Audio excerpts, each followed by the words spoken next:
بچه‌ها چطوری؟ خوش اومدیم به این ویدیو. امروز با هم اومدیم که خیلی سریع انقلابی بریم بازی Age of Civilization رو بهتون آموزش بدیم. احتمالا تو 2-3 تا پارت جمعش بشه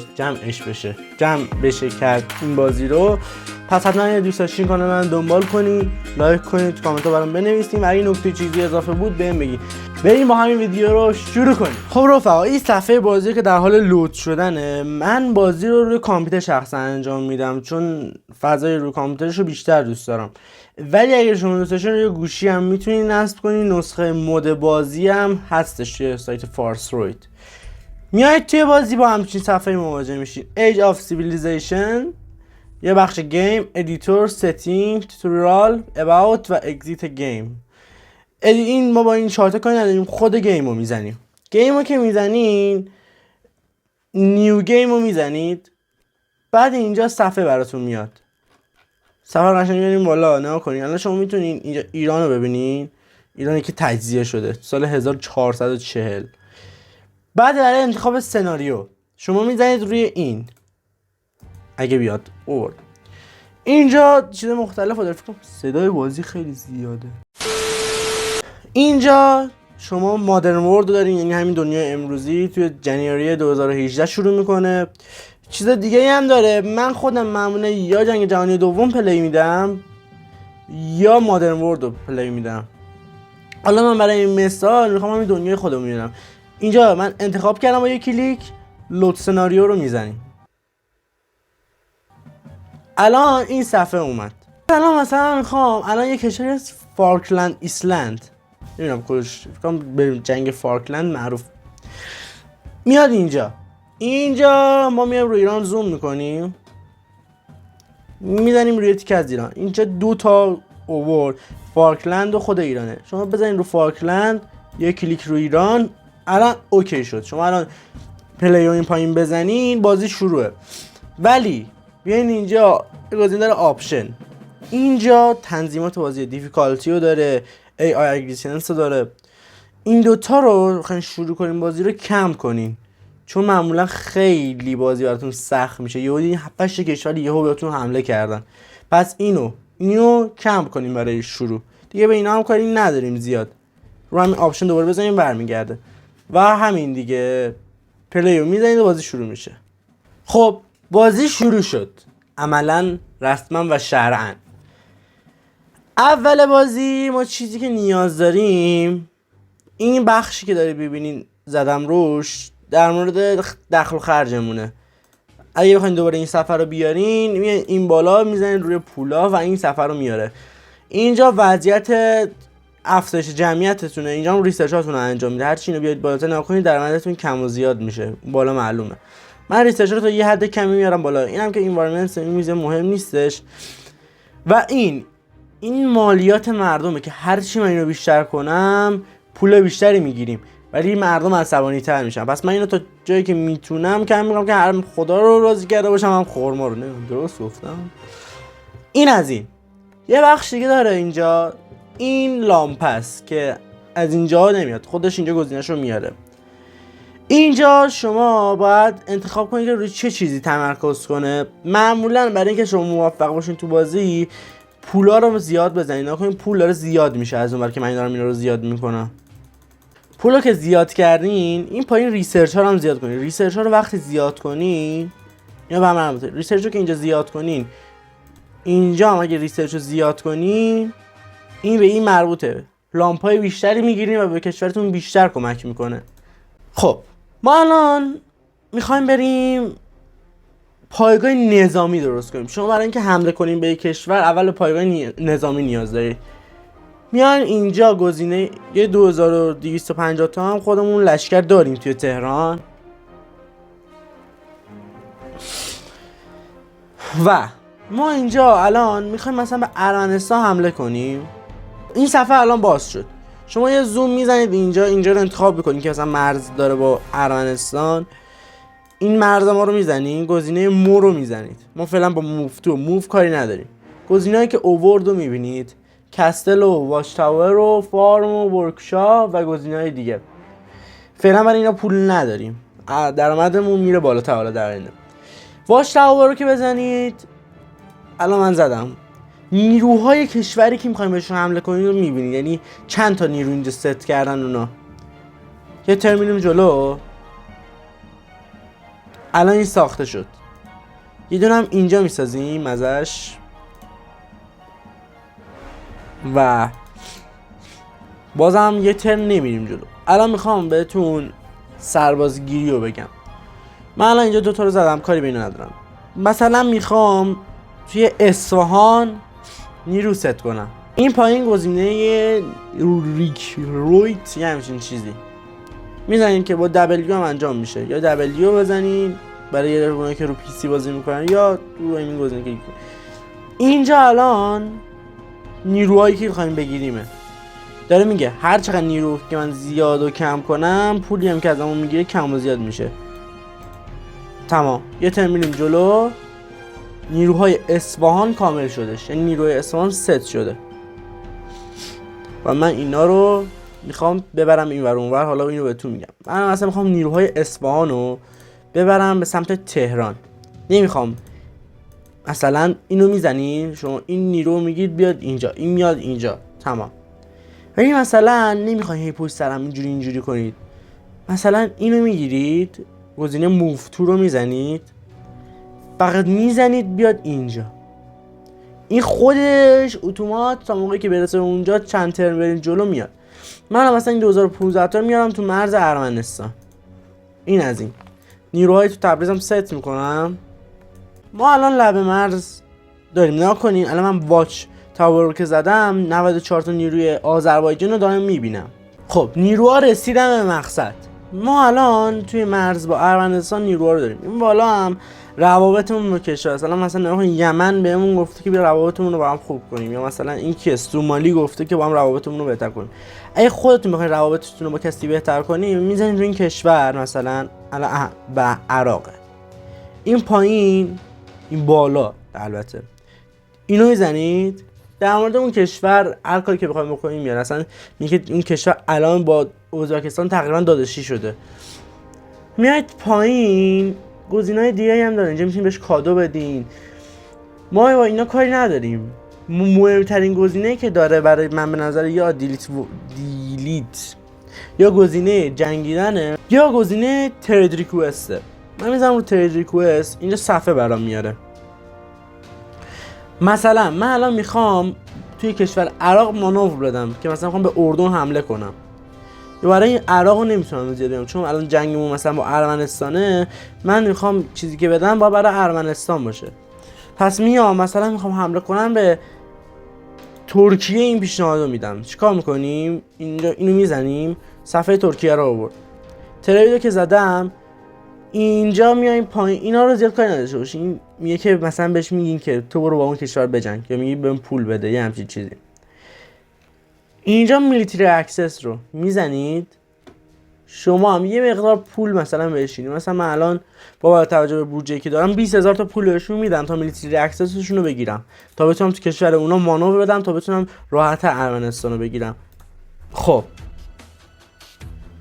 ما یه تعداد منفی خوردیم. چرا؟ چون یار گرفتیم، همه چی جمع کردیم و به ترکیه هم پول دادیم. از اینجا شروع میکنیم. میبینید ریسرچمون داره زیاد میشه چون که من ریسرچ رو زیاد کردم. روابطمون با عربستان خوب نیست، من با اینا هیچ کاری ندارم. میرسیم با ترکیه درخواستمون رو قبول کرده الان. خب ما الان میتونیم کشورشون مانور بدیم. من این 7200 رو میارم اینجا با استفاده از موو تو. اینو برای خودشون بیان اینجا مانور بدن، دهن اونا رو قشنگ سرویس کنم. من چند تا میرم جلو تا این 16000 تای منفی درست بشه. شما اگه بخواید میلیتری اکسس کشور دیگر هم بگیرین میتونین بیاین اینجا. مثلا من عراق رو انتخاب میکنم، این گزینه رو دوباره میزنم، بعد آفر آلینس رو میزنم. اینجا بهشون میگه احتمالش چقدره که قبول کنه. آفر آلینس توی آذربایجان مثلا زیاده ولی تو عراق اینجوری نیست. چون آفر آلینس عراق رو بزنم احتمالش کمه. تو ارمنستان چطوره؟ تو ارمنستان احتمالش زیاده ولی ممکن بشه حمله کنیم. آلردی بخوایم به ترکیه پیشنهاد بدیم قبول نمیکنه، ولی من یه مقدار گلد بهشون دادم تا قبول کنن. نکنین الان من چون رسیدم اینجا میتونم نیروهای ترکیه رو هم ببینم. من اینجا رو تقسیم بر 2 میکنم اینجوری تا نیروها تقسیم بشن که میرین سر اینجا از دو طرف ضربه بخورن. یه مقدار نیرو دیگرم اینجا ست میکنم، یه ترنم میریم جلو و من با اینا دیگه کاری ندارم. و الان میخوام اعلام حمله کنم.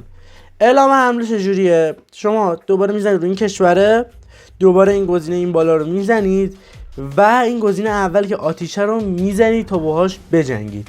اینو میزنید و اعلام حمله کردین. شما الان اینو میزنید بیاد اینجا، دوباره میزنید رو اینا هم بیان اینجا و همینطور اینا. بعد هی نکسترن رو میزنید تا ببینین چه کاره این. نیروهای اول کاملا درست رسیدن، نیروهای دوم هم کامل درست رسیدن. ما الان ارمنستان رو کامل گرفتیم. خب الان نگاه کنین، من نمیتونم توی ارمنستان نیرو ست کنم چون که هنوز اونا کشور برای خودشونه. برای اینکه کشور برای خودمون کنیم بعد از جنگ اونا یه پرچم سفید بهتون میدن. رو این پرچم سفیده میزنید. بذار من صفحه کره رو ببرم.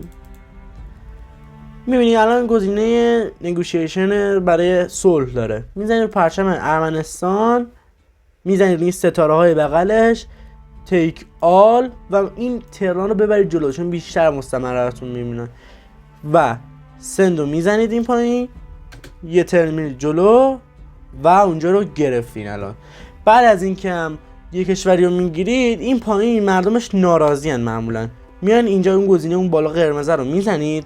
اینجا رضایت مردم رو میبینید، استابیلیتیشون رو میبینید. استابیلیتی کل کشور 98%، اون درصد کما هم به خاطر این دوتاست. میزنید دوتا روی این 4400 تا کم میکنه، 50 تن برای مردم این کار انجام میده که راضی بشن. این از این. دومی هم همین کار رو انجام میدی. حالا من این 10,000 تا رو برمیگردونم به تهران اینجوری. چند تا میرم جلو. میبینید بازم برام داره از اینا میاد. من تا میتونم این ریسرچ رو تا ته زیاد میکنم که همه چی با هم اوکی بشه.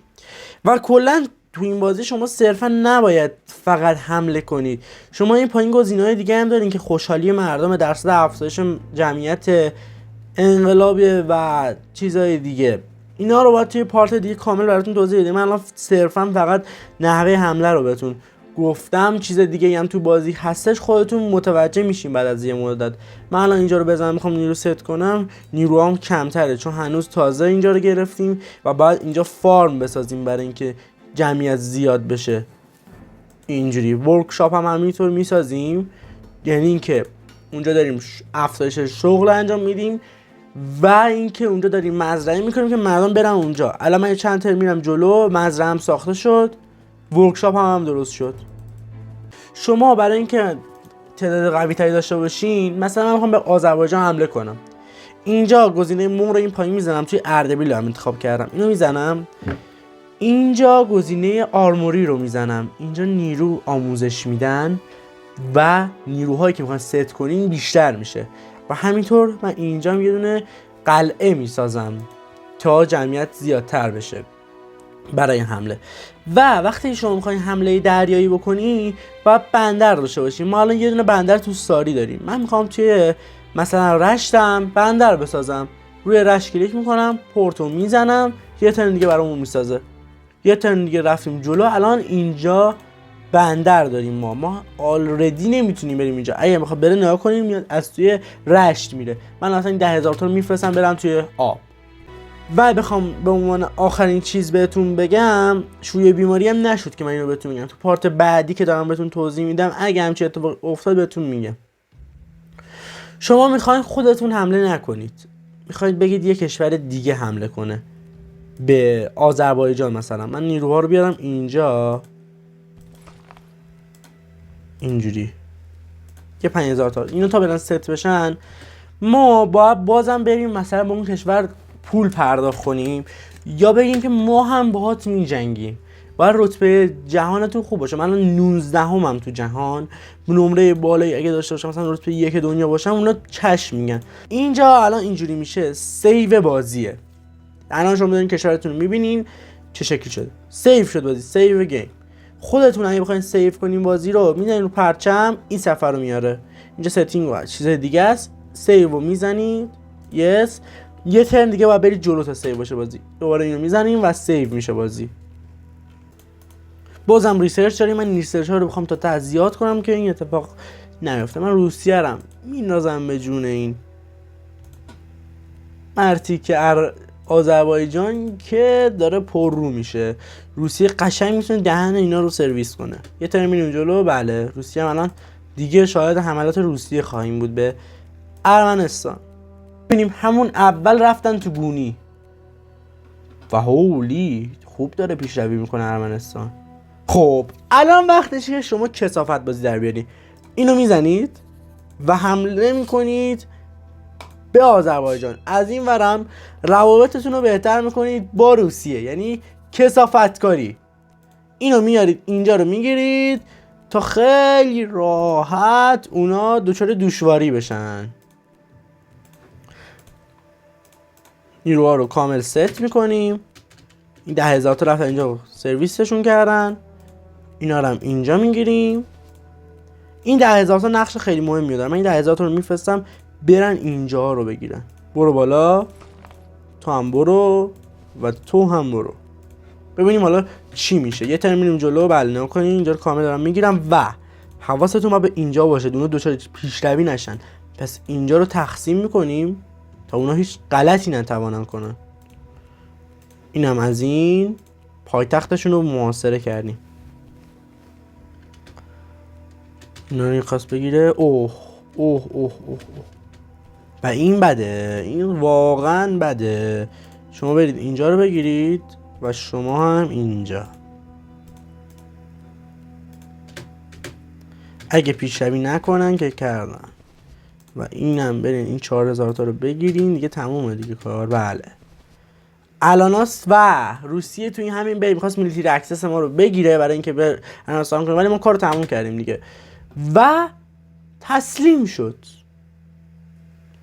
آذربایجان تسلیم شد. ما میلیتری اکسس اینا رو هم قبول میکنیم تا چه ترم بیان راحت مانور بدن اینجا، چون روابطمون هر چقدر با روسیه بهتر کنیم اوکی تر وضعیت. من ریسرچ رو هم دوباره انجام میدم و الان وقتشه که آذربایجان تقسیم کنیم بین خودمون و روسیه. من اینجا و اینجا و اینجا و اینجا بگیریم دیگه، همه رو میگیریم همه رو. و این یه کار رو من قفقاز رو تقریبا گرفتم. یه ترم میریم جلو و بله الان اونا تموم شد و دوباره اونا مردمشون ناراضی هن. شما باید این نارضایتی رو براشون درست کنی.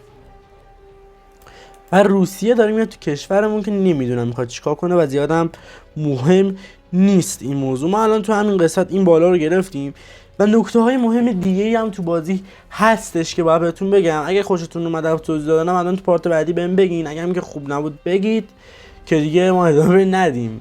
حتما بهم تو کامنت ها نظرتون رو بگید و همین دیگه. اسلام پرهام و کانال پوریتو خوش اومدید و تا ویدیو بعدی خداحافظ.